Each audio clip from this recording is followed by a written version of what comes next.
Hello, welcome to long bull challenge. So আজকে আমরা professional trading psychology master ক্লাসের চতুর্থ পর্বে চলে এসেছি। দ্য প্রফেশনাল ট্রেডার্স ব্রেন নিয়ে আজকে আলোচনা হবে।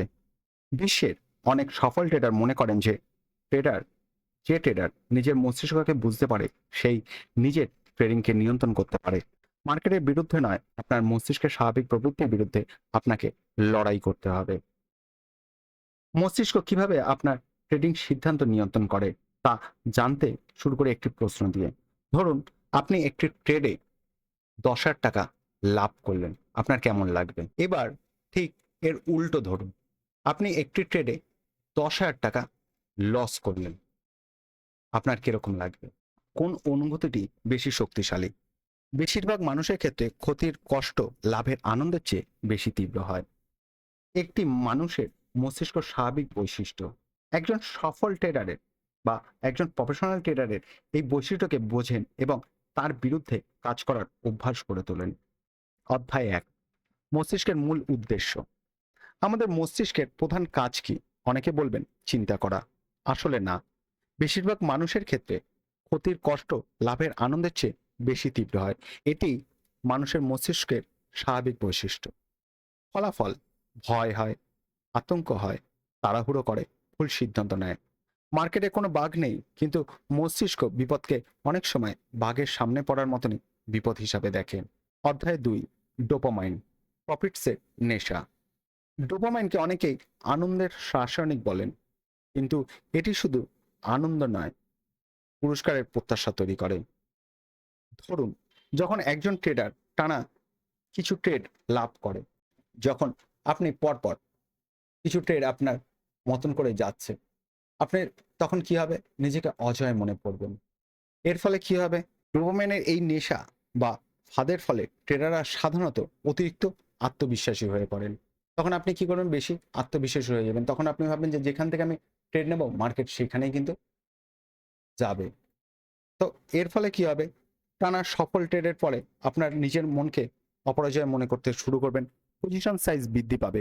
মনে হবে আগের মতনই সব ট্রেড সফল হবে। তাই ঝুঁকি বেড়ে যাবে। নিয়ম ভাঙা। ট্রেনিং প্ল্যান ট্রেনিং প্ল্যান বা নিয়মগুলো তখন আপনার কাছে গৌণ মনে হবে। তখন ব্যাপার কিছুই না, কারণ আপনি পরপর সফল হয়েছেন। তখন আপনার মন আপনাকে বলবে আপনি অজয়। যেখানে খুশি আপনি এন্ট্রি নেওয়া শুরু করবেন এবং সেখানে কিন্তু আপনার এসএল হিট হওয়া শুরু করবে। ঝুঁকি বৃদ্ধি পাবে। আবেগের বশবর্তী হয়ে অযৌক্তিক ঝুঁকি নেওয়া শুরু হবে। যেখানে ট্রেড নেই, কনসলিডেটেড মার্কেট রয়েছে, সেখানেও কিন্তু আপনি কি করবেন? একটা ট্রেড নিয়ে ফেলবেন। এর ফলে কি হবে? আপনার লস বেড়ে যাবে। এটাই ডোপামাইনের ফাঁদ। অধ্যায় 3, কর্টিসল বা ক্ষতির চাপ। লস হওয়ার সঙ্গে সঙ্গে শরীরে কর্টিসলের হরমোনের মাত্রা বেড়ে যায়, যা একজন ট্রেডারের সিদ্ধান্ত নেওয়ার ক্ষমতাকে মারাত্মকভাবে বাধাগ্রস্ত করে। এর প্রভাব কি হয়? এর প্রভাবে মাথা গরম হয়ে যাবে আপনার। যখনই আপনি লস খাবেন পরপর, তখন আপনার কি হবে? মাথা গরম হয়ে যাবে। এর ফলে কি হবে? যুক্তি কম কাজ করবে।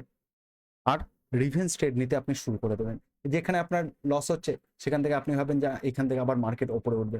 আপনি রিভেঞ্জ ট্রেড নিতে শুরু করে দেবেন। এর ফলে কি হবে? আপনার লসের মাত্রা বৃদ্ধি পাবে। স্টপ লস সরানোর ইচ্ছা করবে। যে আপনি যখন দেখছেন যে বারবার লস হচ্ছে, আপনি তখন ভাববেন না, এখান থেকে আমি একটা সেল এন্ট্রি নিয়ে নিই। এখান থেকে হয়তো আমার লস হবে না।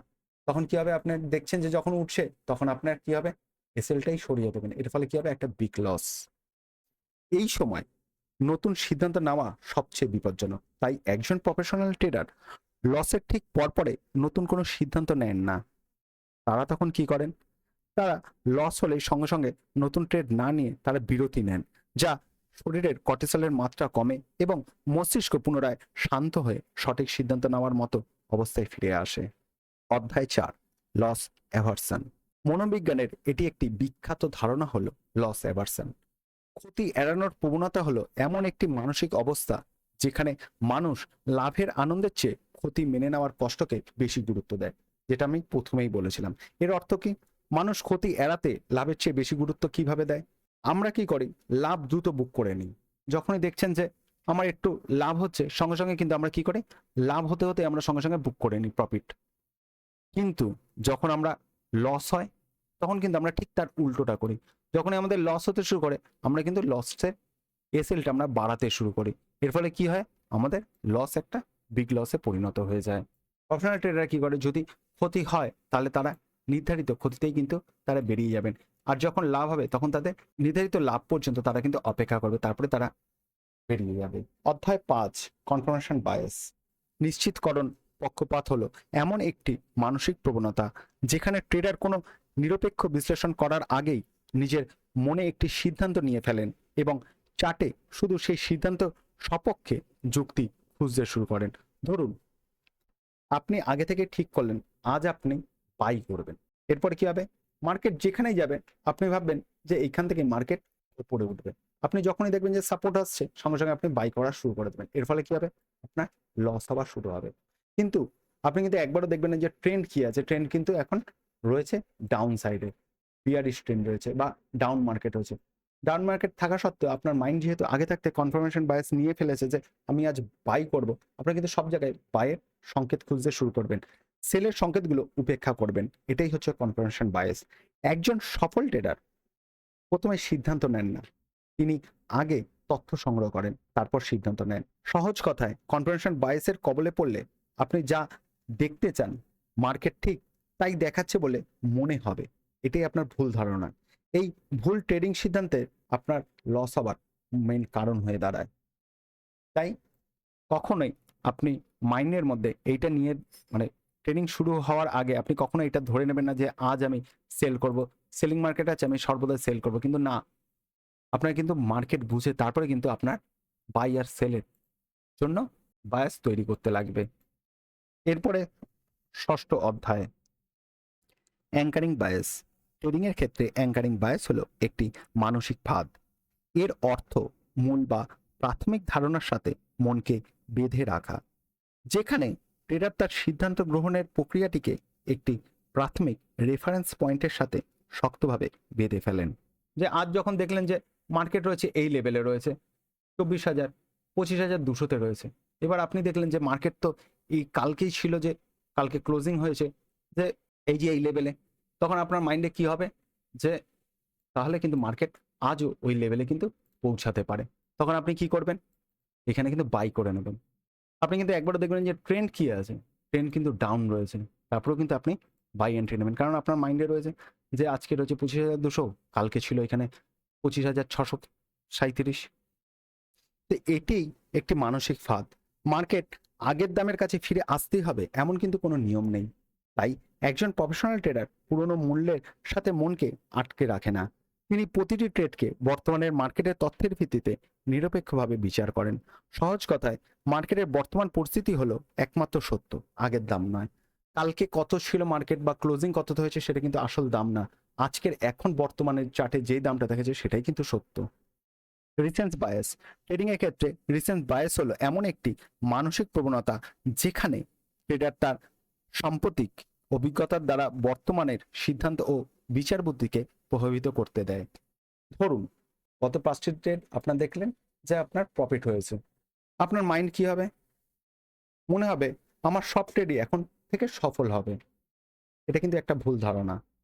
আবার ঠিক উল্টোটা ধরুন আপনার রোজ লস হচ্ছে, এখানে লস হয়েছে, কালকে লস হয়েছে, তার আগের দিনে লস হচ্ছে, আপনার মনে কি হবে, আমার স্ট্র্যাটেজি আর কাজ করছে না। এই দুটোই কিন্তু ভুল। একজন প্রফেশনাল ট্রেডার জানেন যে দুটি সিদ্ধান্তই ভুল। তিনি শেষ কয়েকটি ট্রেডের ফলাফল দেখেন না, তিনি কি দেখেন, দীর্ঘমেয়াদের ফলাফলের ওপর তার নজর রাখেন। আমাদের সাধারণত নজর হচ্ছে যে আজকে আমরা কি করলাম, কালকে আমরা কি করেছিলাম, তার আগের দিন আমরা কি করেছিলাম, এরকম ভাবে দেখি। কিন্তু একজন প্রফেশনাল ট্রেডার লং টার্ম 100 দিনে বা 100টা ট্রেডে আমি কত প্রফিট করেছি বা কটা লস করেছি সেটা কিন্তু তারা দেখে। তারা কখনো একটা ট্রেডে বা 5টা ট্রেডে বা 10টা ট্রেডে কি করলাম সেটা কিন্তু কখনোই তারা লক্ষ্য রাখে না। অধ্যায় 8, ডিসিশন ফাটিগেজ। একজন ট্রেডার দিনে 30-40টি সিদ্ধান্ত নেওয়ার পর স্বাভাবিকভাবেই মস্তিষ্ক ক্লান্ত হয়ে পড়ে। অনেক স্ক্যাল্পাররা দেখবেন যে সারাদিনে 30-40-50টা কিন্তু ট্রেড নিচ্ছে। এর ফলে কি হয়, তাদের ডিসিশন মেকিং যে সিস্টেম থাকে সেটা কিন্তু নড়বড়ে হয়ে যায়। এই ক্লান্তির ফলে ট্রেডাররা ভুল সিদ্ধান্ত নিতে শুরু করে, যেমন নিয়ম ভাঙতে শুরু করে, তাড়াহুড়ো করতে শুরু করে, অপ্রয়োজনীয় ট্রেড নিতে শুরু করে। দেখবেন আমি সারাদিনে কিন্তু একটা ট্রেড নিই, আমার কিন্তু দেখবেন আমিও কিন্তু স্ক্যাল্পার একজন, আমিও কিন্তু পারলে কিন্তু আমি 10টা ট্রেড নিতে পারি বা 30টা ট্রেড নিতে পারি বা 40টা ট্রেড নিতে পারি, বাট আমি কি করি, দিনে কিন্তু একটাই ট্রেড নিই, একটাই ট্রেড এন্ট্রি নিই। পরের মাস থেকে আমি শুরু করব দুটো এন্ট্রি।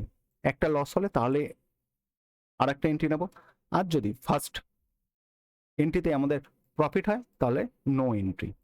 এরপরে আর কোনো আমরা এন্ট্রি নেব না। এর পরের মাস থেকে কিন্তু আমি এটা শুরু করছি। এই মাসে আমাদের রুলস কি আছে? এই মাসে আমাদের রুলস আছে দিনে একটা ট্রেড। যদি লস হয় তাহলে লস একসেপ্ট করে বেরিয়ে যাব, যদি প্রফিট হয় তাহলে প্রফিট একসেপ্ট করে আমরা বেরিয়ে যাব। এটাই কিন্তু আমাদের এবারের রুলস। তো প্রফেশনাল ট্রেডাররা এই সমস্যা এড়াতে প্রতিদিন একটি নির্দিষ্ট সংখ্যার বেশি ট্রেড করেন না, কারণ তারা জানেন যে ক্লান্ত মস্তিষ্ক কখনোই ভালো ট্রেডার হতে পারে না। তাই অনেক প্রফেশনাল ট্রেডার নির্দিষ্ট সংখ্যার বেশি ট্রেড নেন না। অধ্যায় 9, হ্যাবিট লুপ, একটি মানসিক চক্র যা আমাদের অভ্যাসের গঠন নিয়ন্ত্রণ করে। প্রতিটি অভ্যাস আমাদের তিনটি ধাপে তৈরি হয়: কিউ সংকেত, রুটিন কাজ, রিওয়ার্ড ফল। যখনই লাভ হয় মস্তিষ্ক এই তাড়াহুড়ো করে এন্ট্রি নেওয়াকে একটি পুরস্কার হিসাবে মনে রাখেন এবং বারবার সেই একই ভুল করতে উদ্যত হন, যা থেকে খারাপ অভ্যাস সৃষ্টি হয়। উদাহরণ, চাটে একটা বড় ক্যান্ডেল তৈরি হলো। চাটে কি হলো? একটা বড় ক্যান্ডেল তৈরি হলো। আপনি কি দেখলেন যে বড় ক্যান্ডেল তৈরি হলো, আমি এখান থেকে একটা সেল এন্ট্রি নিয়ে নিই, দেখা গেলো আপনার প্রফিট হলো। এটা কিন্তু আপনার একদম ভুল, কারণ আপনি কিন্তু সেট আপ অনুযায়ী কিন্তু ট্রেড এন্ট্রি নেননি। আপনি কিন্তু বড় ক্যান্ডেল দেখে বা রেড ক্যান্ডেলটা দেখেই আপনি, বা এই যে শুটিং স্টার ক্যান্ডেলটা দেখে আপনি কিন্তু এন্ট্রি নিয়েছেন। এটা কিন্তু একটা ভুল ধারণা। পরবর্তীকালে যখনই এরকম সিচুয়েশন হবে আপনি কিন্তু এন্ট্রি নিয়ে নেবেন, কোনো সেট আপ ছাড়া বা কোনো কনফার্মেশন ছাড়াই কিন্তু আপনি এন্ট্রি নিয়ে নেবেন। এর ফলে কিন্তু আপনার লসের পরিমাণ বেড়ে যাবে। তাই নতুন অভ্যাস করতে হলে আপনাকে পুরনো প্রক্রিয়াটিকে পরিবর্তনের প্রয়োজন আছে। শুধু রুটিন বা কাজটিকে পরিবর্তন করলেই হবে না। যেমন বড় ক্যান্ডেল কিউ দেখলেই সরাসরি ট্রেড এন্ট্রি নেবেন না। প্রথমে আপনাকে চেকলিস্ট তৈরি করতে লাগবে। সেই চেকলিস্ট যাচাই করে আপনার অভ্যাস করে তুলতে লাগবে যে বড় ক্যান্ডেল বা এখানে শুটিং স্টার ক্যান্ডেল হয়েছে বলেই আমি এখানে এন্ট্রি নেব না। আপনার কি করতে লাগবে? চেকলিস্ট তৈরি করতে লাগবে যে ভবিষ্যতে যখনই এখানে শুটিং স্টার ক্যান্ডেল হবে তখন সেইখানে কি আবার রিটেস্ট করছে, তারপরে কিন্তু আমরা এখান থেকে একটা সেল এন্ট্রি নেব। যদি রিটেস্ট করে, দেখেছেন এখানে একটা রিটেস্ট করেছে, তারপরে কিন্তু মার্কেট নামছে। তো এইগুলো হচ্ছে ছোট ছোট ট্রিক বা এগুলো হচ্ছে সেট আপ। তো আপনার সবসময় চেকলিস্ট তৈরি করে কিন্তু বা কনফার্মেশন পেয়ে কিন্তু আপনাদের এন্ট্রি নিতে লাগবে। তাহলে আপনাকে পুরো প্রক্রিয়াটি পরিবর্তনের প্রয়োজন নেই, শুধু রুটিন বা কাজটিকে পরিবর্তন করতেই হবে। যেমন বড় ক্যান্ডেল দেখলে আপনি সঙ্গে সঙ্গে এন্ট্রি নেবেন না, চেকলিস্ট তৈরি করবেন। কিউ একই রাখুন, রুটিন শুধু পরিবর্তন করুন। যেমন বড় ক্যান্ডেল দেখলেই এন্ট্রি নয়, প্রথমে চেকলিস্ট ধরুন। এলিট ট্রেডারের গোপন 10টি নীতি।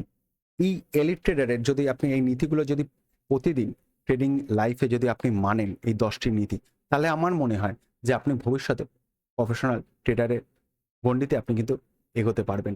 না হলে কি হবে, আপনি কিন্তু বারবার কিন্তু আপনার মানসিক চাপে কিন্তু আপনি ট্রেডিং থেকে ছেড়ে চলে যেতে লাগবে।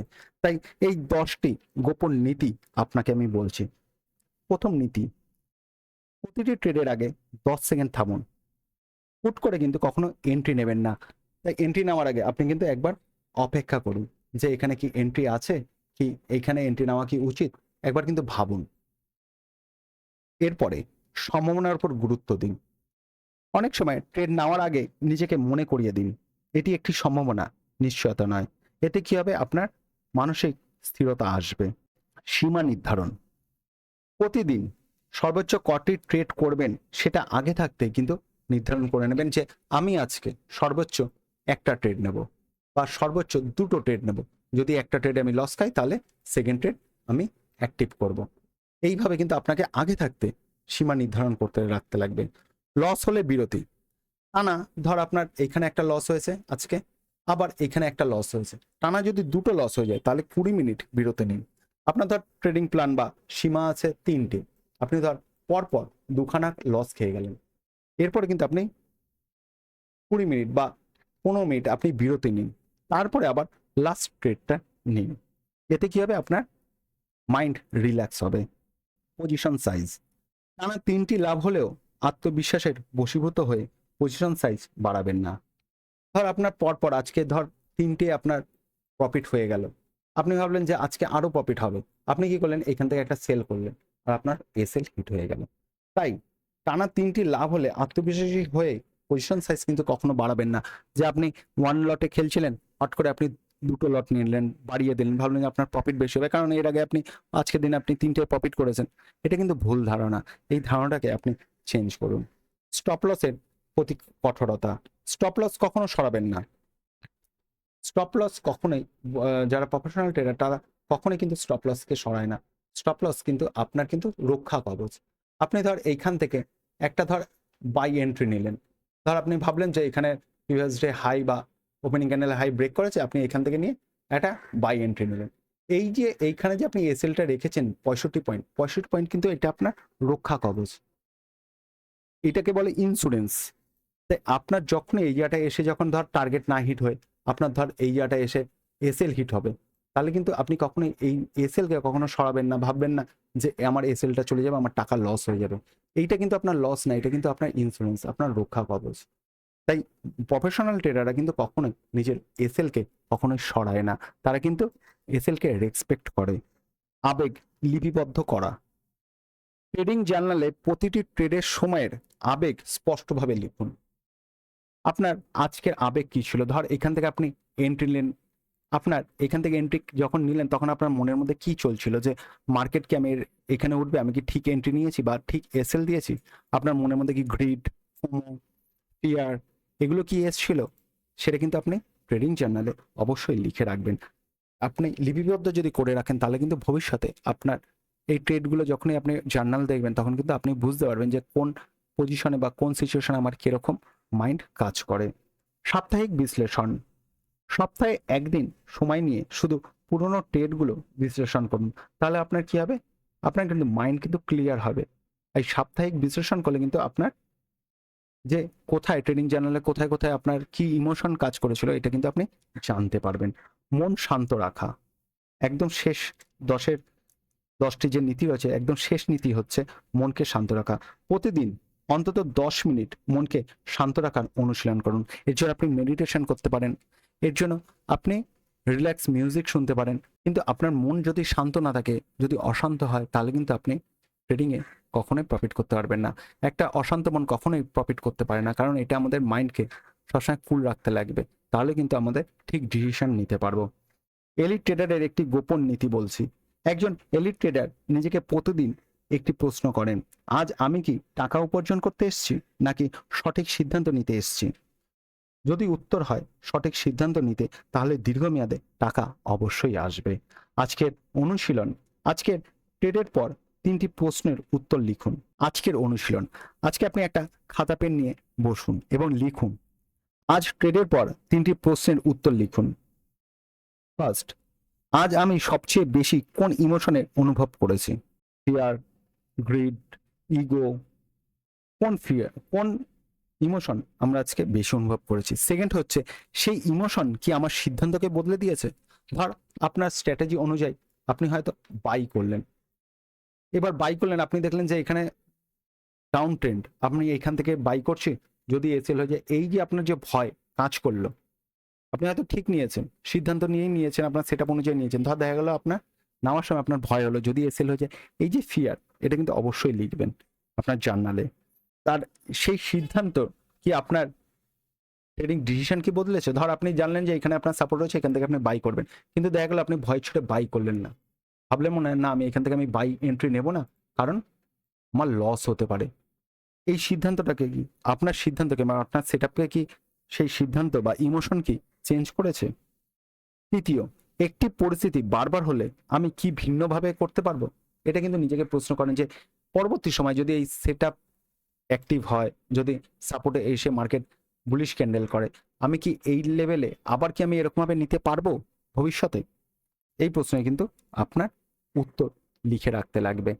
আর বন্ধুগণ, মার্কেটে জয়ী হতে হলে শুধু চার্ট পড়া যথেষ্ট নয়, আপনাকে নিজের মস্তিষ্কের অভ্যাস, পক্ষপাত, ভয় এবং সিদ্ধান্ত নেওয়ার ধারণাও বুঝতে হবে। যেদিন আপনি বুঝবেন আপনার সবচেয়ে বড় প্রতিদ্বন্দ্বী অন্য কোনো ট্রেডার নয়, বরং নিজের মন, আপনার প্রকৃতি সেদিন থেকেই আপনার প্রকৃত উন্নতি শুরু হবে।